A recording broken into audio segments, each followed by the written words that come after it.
underutilized benefits of the Myzone platform is the data that we provide. And the data that we provide helps you in your efforts to build a better relationship with your members. So in a world where 2.5 quintillion bytes of data is being generated every day, it's difficult to understand what data is meaningful and how to effectively aggregate and analyze the data. This short panel will focus on the benefits of collecting the data and really focus on the data from your members inside and outside the club. We understand you have a lot of data inside the club, but we actually help you extend the reach of your physical plant outside the club and really have a 360-degree view of all of the data from physical activity of your member. Joining me today, we have an esteemed panel of experts from the wearable and data fields to contribute to this discussion. First, in the middle is Dr. An Omer. He's a professor of marketing from UC San Diego.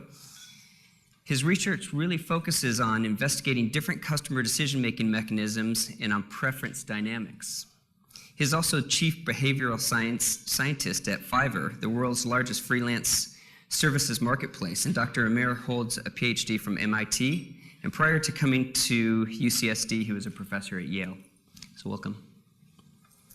Jeffrey Cooper, on my immediate right, is the business development director at Samsung's mobile wearable fitness tech and IoT efforts, where he's been recently involved in a deep dive into the fitness industry to elucidate the contextual gym, integrating IoT and wearables together to provide a wealth of data, as well as detailed fitness tracking and integration with e-health and wellness.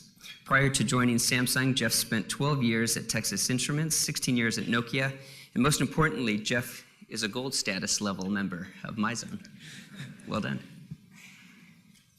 Dr. Anna, and this is going to throw me because I'll say it in my best German, Steinhager, and she is a part of Medallia's CX strategy and insights team. Dr. Steinhager combines data analytics and management consulting to uncover actionable insights from customer feedback that enable companies to drive positive change with their business. Her background is in academic and market research with expertise in quantitative and qualitative research, data analytics, survey design, and A/B testing. Prior to working at Medallia, she was a senior research analyst at Deloitte Consulting and was a consultant with World Bank Global Insights Initiative. Anna holds a PhD from London Business School and a BS in psychology from Heidelberg University. So thank you all for joining us. I'll pose a question to each panelist and then invite the other two to add any information that they see fit. So first question is to Dr. Omer. Can you give us an example of companies who benefited from generating and consolidating data prior to the time that they're ready for analysis? And secondly, can you give examples of companies that didn't do it and suffered accordingly? Yes, thank you. So I'll start with a negative example, which I think is typical, more typical with industry than what we think. So I'll pick a very large, so it's a very large company in the Bay Area. You've all heard of it. Most of you are using product. I don't know if you remember a website called Snapfish, where you could print your photos. It's an HP website. At some point, they came and said, hey, you know, we've been collecting data for a while. Can you help us figure out how to use this data, how to make business out of this data? And we said, sure, we can try to help. Turns out that when you actually looked at the data, 3 different data sets that were defined by 3 different managers in 3 different times. The only level in which you can combine the data and try to come up with insights was at the country level, which means that it's not very useful for individuals. And we said, okay, let's look at a country level, where it turns out that we could say something positive that HP could do for 8 countries, but the year before they discontinued business in 15 countries, all 8 were in those countries. So we came back and said, look, you've been collecting data for years, but it's useless because nobody has really thought about collecting it properly. And so it's not it's actually worse than not collecting data, because everybody in the company was sure that at some point they could do something really useful with this data. But turns out, because they haven't put any thought and care into how they did it, it was useless. So years and years of collecting data were just thrown down the drain. A lot of companies do collect data, and one positive example recently with a company that I cannot mention the name of, but you all know, using the data collected, it was pretty easy to come up with a policy for selecting customers for whom a certain promotion was about 212% more effective. And so instead of wasting a lot of money, they could much more efficiently increase their customer lifetime value just because they happen to have the data to solve the question. Oh, fantastic. Anna, anything to add? No? All right, very good. Jeff, as Dave mentioned, Myzone recently launched Myzone, which tracks the incidental activity of anyone who has a mobile phone in the Myzone app. How does Samsung view phone and watch generated data being shared with other apps and ultimately clubs, insurance companies, and corporate partners? So I think that one key thing is that the user needs to consent. And so it's not something that we just don't make it available to anybody. We have, if the data is generated on the watch and you're not using any apps on the watch, then it goes into Samsung Health. But Samsung Health has their own policies, and when GDPR came in, they tightened up the ship there, and so everything, there has to be a clear path of consent and agreements between the companies on how the data is shared and how it's used, and the consumer needs to know what's being done with it. I think with regards to the wearables, if you have a bespoke app of your own on the watch, then there's, again, a clear understanding of the agreement that the user opts in through the terms and conditions, and that they understand the usages of the data. But at the end of the day, the data, the privacy needs to be kept. I'm all about data. Everything I do talks about the gathering of data and the ability to use it for analytics for the club. But underlying all of that is this security that the data does, if certain amounts of data work in aggregate where it's depersonalized and you don't know the individuals, but you know what a group is doing, and that helps inform the club from an operational perspective. But then the personal data, again, has to be kept private, and the user has to consent. Oh, okay, fantastic. And Anna, understanding that we have a much higher rate of selling secondary revenue to our members when they have achieved a state of readiness, which we'll define as a quality of being willing to do something, what level of granularity can you provide your clients to really assess the state of readiness and to send targeted messages to them when they're ready to buy a product or service from us? Yeah, so what we would do in that case to assess that readiness is we would build a predictive model trying to identify the indicators that show you that a member is in that state. And really what it comes down to for the level of granularity is the more granular the data that you feed into the model, the more granular the predictions that you can potentially make. So really it's all about the granularity of the data that you collect. And there's certain boxes that you also have to tick, which we've heard, where you have to make sure that, for example, when you send out a survey to assess member satisfaction, you have to make sure that you can track that individual customer and you can connect that survey response to the data about their check-ins and so on, so that you have that goes back to the aggregated data that then allows you to make these analyses. So in terms of the granularity, we know that promoters for a business have up to double the cross-sell rates that do people who have not such a good experience. So some form of likelihood to recommend question or overall satisfaction question, we would definitely recommend that you put that into the survey. Of course, you can get much more granular with the question that you ask people about how happy they are with the support they get or how happy they are with the results. We know that those aren't always the best predictors of whether someone will actually, for example, sign up for personal training, but we can test that. We would put that into the predictive model and see whether these are actually indicators. One thing that we also always encourage is getting open-ended feedback, so comment data. We would run that through text analysis, and it could be that if someone mentions the word results with negative sentiment, that could be a really good predictor for whether someone would sign up for personal training, for example. So we would combine that kind of survey data with operational data, for example, how often they've checked in, what other classes they've taken, with demographic data. We would put that into the model, and then the kind of statements that we would be able to provide could be something like, people who have exercised at least 3 times a week in the last 3 months, have medium effort levels, and have said that they're not very happy with the results, have, for example, a 43% chance that they would sign up for personal training in response to targeted promotion. So really, it is all about the richness of your data set and how granular you can get when you collect that data. Oh, fantastic.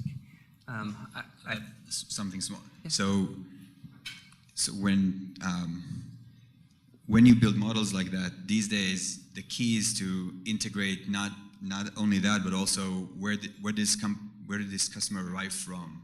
How do they come in? So the whole model includes the attribution of the whole process, and the models that exist today allow you to basically take anything you want, call it data, put it in, and see how it helps the predictive model, including in the kind of individual things that you wouldn't call data 10 years ago. Yeah, and I think that we in our industry, as we travel around, our 7,000 clubs around the world, and when I said earlier, it's an underutilized benefit of the Myzone system, the data that we provide, and I think that we can learn a lot from other industries, from the automotive industry and the retail industry, about creating loyalty and predictive analytics around secondary spend. What have you seen in other industries, Dr. Amir, in terms of using data to create loyalty, to create engagement, and to influence buying decisions? So, big question. Yeah, so I'll give an example from what Dr. Anna mentioned is text as data. So if you even take Yelp reviews, we've seen in the hospitality industry, if you could take Yelp reviews of Vegas hotels and do an analysis of those reviews and see through a pretty simple analysis that you could use a free software for even, you could see that a particular hotel, anybody who mentions valet parking ends up being less happy.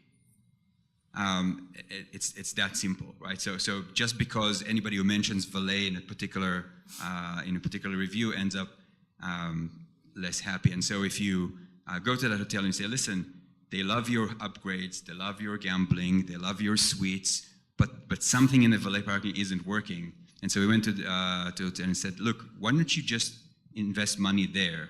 And the level of satisfaction rose significantly.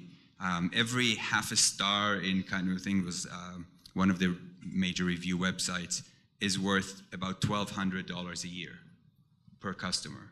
Wow. And that's huge. So you can identify issues just by looking at Yelp reviews. There's a whole slew of examples of how you could use individual level, this is unstructured data, but actual data. So people who, there's some new research on, they call it harbingers. So if your customer's first interaction is say a particular instrument in your club, then that particular customer is less likely to come back for a long time, right? So if you learn that, you say, wait, maybe that particular instrument is for more mature customers, and we want to kind of let people have more time with other areas of the club before they get to that point, because maybe it's more difficult, maybe it's more frustrating, maybe. But Sure. Using the data allows you to identify those kind of problem areas to solve. And to add to both your points, I think to Anna's point, the way my goal on the device side and the generation of data side is to generate analytics that are useful to you. So if I can help capture specifically that a member is doing something, and let's say they're doing cardio and they're just not really getting very far up into the heart rate zones, and they're getting a half of a workout essentially, that they become potential candidate for getting more out of it. Or if we can use accelerometers on the watch and determine that, maybe the form of a person in weightlifting could be improved. They could be at risk of injury or just not getting anything out of the weightlifting. And so they become candidates again for being able to do personal training. And knowing the patterns and how they come and go, where they are within the club. And let's see, I just feel that this is what I'm trying to feed this into your patterns. And then to your point, with attrition, every year we have, the industry has a big upsurge on January 1st. And then you have the attrition of the people that had good thoughts about this and just didn't follow through with it. And I was one of those people 15 years ago. I couldn't really use a gym very well, and I got frustrated very quickly. And I think with certain amounts of data, the usage patterns, the duration that I stay in the club, I'm there for 15, 20 minutes, I do a couple things and I leave, is early indicators of frustration. And maybe, you know, I could use an orientation session, something to that effect. And so I do think that the data that this gives you helps illuminate the different types of members, and you can address those differently because everybody's individual. Yep. Yeah, personalization is important. Dr. Amir, the industry is in its infancy in creating data standards. What do you see as the importance of data standards? And how have other industries benefited from data standards? And what's the message to the operators in the room in terms of, we're not at a place where we're ready for predictive analytics, but we should all be starting to aggregate data. So, we had an interesting discussion just before the panel. What we have in every industry that starts dealing with data is sort of a Tower of Babylon, where everybody invents their own language. And what we're missing is the ability to aggregate the data, collaborate on data, and learn from other people's insights. So every industry that went and created a standard basically allows you to learn from thousands, millions of other data points that others are generating, and your models become more accurate. If every person in the industry is running their own model, you're limited by the size of the data set that you have and the particular cases that you have. So a new customer that's very different that you've never had before, you'd have a hard time making predictions. You'd have a hard time knowing what's the right thing for this customer. But if you have a standard and you have industry knowledge that gets generated, then a completely new customer that you've never had before, you already know what's the right thing to do on average, and then you go and adjust as you learn about them, your models adjust for your particular case. So data standardization is sort of you think about the financial industry, nobody would be able to trade if there weren't any standards, right? So think of standardization as a currency for data that would allow everybody to work together and everybody to do a better job at what you're doing. Anna, have you had any examples of other industries that have achieved a data standardization and have used that to aggregate sort of disparate systems data? Yeah, we do see that telecom businesses, retail, and hospitality are doing this really well, where they really look at the drivers of their business and they look at what customer behaviors impact those different drivers of revenue and costs, and they track exactly those customer behaviors, and then they integrate it with feedback data, so unstructured text with customer satisfaction, demographics, and so on. And that enables them to build those big data sets, aggregated all in the same format in one data set that they can then mine and analyze.